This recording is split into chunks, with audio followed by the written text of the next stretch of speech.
नमस्कार दोस्तों, स्वागत है फिर से एक न्यू वीडियो में। दोस्तों आज के इस वीडियो में हम समझेंगे रेलवे में टीसी या टीटी कैसे बने। जी हाँ दोस्तों, रेलवे के अंदर जो टीसी होते हैं, जब हम ट्रैवलिंग करते हैं, रेलवे में यात्रा करते हैं, तो वहाँ पे टीसी या टीटी क्या होते हैं और इनको टीसी या टीसी बनने के लिए हमको क्या करना होता है, यानी कि टीसी एंड टीसी बनने के लिए हमको क्या करें ताकि हम रेलवे में टीसी या टीटी की जॉब प्राप्त कर सकें।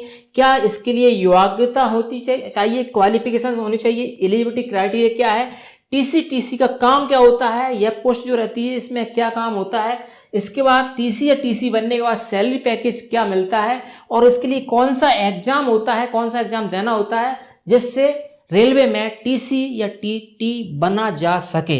तो इन सब के बारे में विस्तार से जानेंगे इस वीडियो में, जिसके लिए मैंने तैयार किया यहाँ पे एक पावर पॉइंट प्रेजेंटेशंस। कोई भी क्वेश्चंस पूछे कि टीसी एंड टीटी में डिफरेंस क्या होता है, तो आप बोलेंगे टीसी का मतलब होता है टिकट कलेक्टर और टीटीई का फुल फॉर्म होता है ट्रेवलिंग टिकट एग्जामिनर। अब ये एक्चुअली पोस्ट जो होती है लगभग सेम होती है, दोनों पोस्ट ठीक है, सेम पोस्ट होती है। सैलरी पैकेज भी लगभग सेम ही मिलती है, सैलरी भी सेम मिलती है। लेकिन जो पहले जब इसमें हम अप्लाई करते हैं इसके लिए वो क्या प्रक्रिया बताऊंगा, लेकिन मैं थोड़ा इन दोनों के बारे में डिफ्रेंशिएट कर दूं कि पहले हम टीसी बनते हैं, इसमें जब जॉब लगती है, पहली बात ये बता दें ग्रेड सी टाइप की जॉब होती है, ग्रेड सी टाइप की यह जॉब होती है। और जब इसको जॉब को हम लगते हैं तो पहले टीसी में लगती है, ठीक है। इसका सैलरी पैकेज अभी 5200 का ग्रेड पे से लेकर ये जाती है आपकी ग्रेड पे लगता है, यानी 7 पे लग जाता है। और लगभग ये सैलरी इसकी मैं ही बता दूं आपको 35,000 से 42,000 रुपए तक की सैलरी पैकेज पे स्टार्टिंग इसकी सैलरी स्टार्ट होती है। एक वीडियो बनाऊंगा सेपरेट टीसी और टीटी में डिफरेंस क्या होता है वो आपको एक्सप्लेन करूंगा। फिलहाल यही बता दूं टीसी क्या होता है। टीसी जो है वो प्लेटफॉर्म पर टिकट चेक करता है। क्या करता है? प्लेटफॉर्म पर जो टिकट चेक करता है। जब हम रेलवे स्टेशन पर जाते हैं टिकट लेके ट्रेन में बैठने के लिए, जब उतरते हैं, जो हमारा टिकट चेकिंग की जाती है वह टीसी के द्वारा होती है। और जब हमने देखा कि रिजर्वेशन करके हम ट्रैवलिंग करते हैं और वहां पे जो टिकट चेक करने आता है वह होता है टीटीई। हम बोलते हैं टीटी आ गया तो टीटीई ट्रैवलिंग टिकट एग्जामिनर होता है वो। रेलवे में टीसी या टीटी कैसे बने, मेन पॉइंट तो यही रहता है माइंड में। तो इसके लिए एलिजिबिलिटी क्राइटेरिया क्या होता है या एजुकेशनल क्वालिफिकेशंस क्या होती है, इसके बारे में जान लेते हैं। सबसे पहले आपको बता दें कि इसके लिए टीसी या टीटी बनने के लिए, यानी कि टीटी बनने के लिए या टीसी बनने के लिए 12th पास आपको कंपलसरी होता है।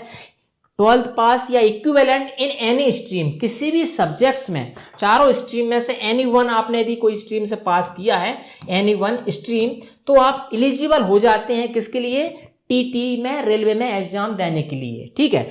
दूसरी बात, परसेंटेज मार्क्स भी इसमें ज्यादा नहीं है, मिनिमम 50%। यदि आपके 12th में है 50% मार्क्स तो आप एलिजिबल है, यस आप अप्लाई कर सकते हैं। दूसरी बात, इसके अंदर एज लिमिट क्या होती है? एज 18 से लेकर 30 साल की उम्र होती है। 18 मिनिमम आपकी एज होनी चाहिए और 30 अधिकतम होनी चाहिए। इसके बीच में आपका एज है तो आप निश्चित ही टीसी या टीटी के लिए अप्लाई कर सकते हैं रेलवे रिक्वायरमेंट बोर्ड में जब वैकेंसी निकलती है तब। वैकेंसी कब निकलती है उसके बारे में बात करेंगे।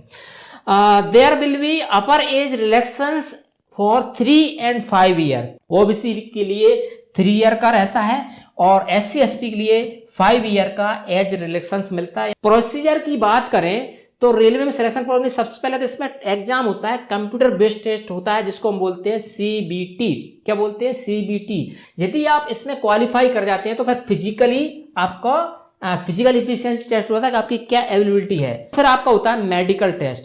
मेडिकल टेस्ट में जनरली आपका आई टेस्ट तो बेस्ट होता ही है। आई टेस्ट में आपने देखा 6/6 आपने देखा हुआ है या 6/9, ऐसे कुछ रेशियो रहते हैं आई के। तो ये आपके एग्जैक्ट आते हैं मेडिकल रिपोर्ट में, तो आप एलिजिबल हो जाते हैं आगे डॉक्यूमेंट वेरिफिकेशंस के लिए। पहले हुआ आपका टेस्ट, फिर फिजिकली वेरिफिकेशन हुआ आपका, फिर मेडिकल टेस्ट हुआ, उसमें जनरली आई टेस्ट होता है, और इसके बाद फिर यदि आप हो जाते हैं क्वालिफाई तो आपको होता है डॉक्यूमेंट वेरिफिकेशन। जब ये सब कुछ हो जाता है, ओके है, डन है, तो फिर आपको पर्सनल इंटरव्यू, जिसको हम बोलते हैं interview, face to face interview के लिए बुला जाता है। इसके बाद आपका होता है फेस टू फेस इंटरव्यूज, जिसमें एक इंटरव्यू पैनल होता है, इंटरव्यू टीम की एक पैनल होता है, उस पैनल के सामने जो सवाल जवाब आपसे किए जाएंगे उनके आपको जवाब देना होता है। सही से जवाब देने के बाद आप क्लियरली हो जाते हैं। और यदि आप इंटरव्यू पास कर लेते हैं तो candidate who clear all the stage of the selection procedure will be appointed as TCs और TE in Indian railways. Written exam जो होता है उसमें कौन कौन सब्जेक्ट होते हैं इसके बारे में आपको पता होना चाहिए। जनरली इसमें जनरल अवेयरनेस होती है, जनरल जो आसपास हमारे अभी चल रहा है वो हमको पता चाहिए। जनरल इंटेलिजेंस, रीजनिंग एबिलिटी, आपको सोचने की क्षमता आपकी क्या है, आपको इस सामने समस्या आती है कुछ किस तरीके से आपको सॉल्यूशन निकाल सकते हैं, वो रीजनिंग एबिलिटी में आती है। इसके बाद टेक्निकल एबिलिटी, आप किसी प्रॉब्लम किस तरीके से टेक्निकल माइंड यूज करके सॉल्व करेंगे। और एप्टीट्यूड यानी कि अर्थमेटिक, मतलब इसमें होता है मैथमेटिक कैलकुलेशंस, मैथ्स के क्वेश्चंस आते हैं इसके अंदर। तो ये सारे टॉपिक आपको अच्छे से आते हैं, इन सारे टॉपिक पे आपकी कमांड है तो आप टीटीई की एग्जाम पास कर सकते हैं। और जनरली ये सभी जो क्वेश्चंस आते हैं, Q&A आते हैं, वो आपके 10th लेवल के आते हैं। जनरली 10th लेवल का आपका मैथ्स आएगा, 10th लेवल की आपकी साइंस से आएंगे, 10th लेवल का हिंदी, 10th लेवल का इंग्लिश, ठीक है, 11 12 समथिंग आता है। तो इसके लिए आप पुराने पेपर भी देख सकते हैं किस तरीके से क्वेश्चंस पूछ जा रहे हैं प्रीवियस ईयर में, तो आपको एक आइडिया हो जाता है। Total number of 20 multiple choice questions होते हैं, will be asked from general awareness, arithmetics, technical ability, reasoning ability and general intelligent. ये सभी जो हमने पहले पीछे बात की उन सभी में से टोटल मिला के 200 आपके क्वेश्चंस होते हैं जिसको MCQ हम बोलते हैं, ठीक है। ईच एंड एवरी में 4 ऑब्जेक्ट होते हैं, उसमें से एक हमको टिक करना होता है। यहां पे देखें अगला point, each questions will be 1 marks and in case of incorrect response देंगे तो 1/3 आपको माइनस भी कर लिया जाता है। यानी कि राइट आंसर है तो 1 नंबर आपको मिलेगा प्लस में, और यदि आपने रॉन्ग कर दिया तो माइनस हो जाएगा आपका 1/3 मार्क्स हर क्वेश्चंस पे। तो इसमें गलत क्वेश्चंस भी सोच समझ के लगाना चाहिए। यदि मान लो कि सब लगा दें, बहुत से करते हैं बी या सी टिक कर दिया कोई से होगा, तो उसमें आपका क्लियर होने के चांस बहुत कम हो जाते हैं, माइनस मार्किंग भी रहती है। Next, to touch the maximum number of MCQs in the computer based test each individual will get an exam time duration for 2 hours. यानी कि 2 घंटे का इसमें समय दिया जाता है एग्जाम क्लियर करने के लिए। तो how to apply online for railway TC and TT, तो इसके लिए बात करें तो to apply online for requirement of TC या TT under the Indian railways, go to the official website of respective railways requirement board which is accessible at Indian Railways। जो Indian railways है indianrailways.gov.in, इसके अंदर यदि आप भोपाल से हैं, MP से हैं, तो आपको RRB railway requirement board Bhopal, railway requirement board Rajasthan, railway requirement board Maharashtra, railway requirement board Gujarat, railway requirement board आपका यूपी, इस तरीके से ये राज्य के अकॉर्डिंग बोर्ड इसमें कन्वर्ट होते रहते हैं। इसके बाद look out for an option that ends requirement of travelling ticket examiner TT और TC 2024, मतलब कि ये अभी 24 में निकलने वाली है। अच्छा, ये कब निकलती है उसके बारे में बात कर लेते हैं। ये 3rd quarter of every year, 3rd quarter मतलब कि 3rd quarter of every year. अब इसका मतलब क्या हुआ, एक साल में कितने क्वार्टर्स होते हैं? 4 क्वार्टर्स होते हैं। 4 क्वार्टर्स कैसे होंगे?